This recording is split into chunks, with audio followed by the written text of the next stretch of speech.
నరకం అంటే అగ్ని ఆరదు, పురుగు సాగదు. యుగ యుగాలుగా మా ఆత్మదారిలో పండుతుండాల్సిందే. కానీ దాన్ని విడిపించి బయట రాలేము. ఒక గడియ కాదు, ఒక గంట కాదు, అరగంట కాదు, 4 గంటలు కాదు, 2 గంటలు కాదు. ఒక రోజులో 20 గదులు వేస్తే కొంతకాలంలో వేస్తారేమో మేము విడిపించబడతాం అనుకుంటాం, గదులు వేస్తాం అనుకుంటాం. కానీ 1 నెల 2 నెలలు పడుతుంది, బయట వస్తాం. ఇది అగ్నిగుణంలో పడిపోయిన ఆత్మ యుగ యుగాలుగా కాల్చుండాల్సింది. కానీ దాన్ని తప్పించాలని ప్రభు యేసుక్రీస్తు వారు ఈ లోకానికి వచ్చాడు. ఎందుకు వచ్చాడు?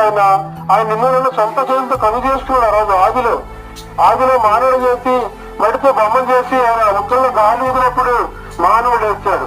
సొంత చేతితో కవి చేస్తున్నాడు కనుక ఆ యొక్క బాధ వేద. ఎందుకంటే నా బిడ్డ నరకానికి పోకూడదు, ఆ పర్లోక రాజ్యానికి వారసులు కావాలి, అదే కాచ. అందుకని మనం కూడా చూడండి, మన పిల్లలు కూడా ఎంతో ప్రయాసపడతాము. వాళ్ళకి ఏమి కావాలనేది మనం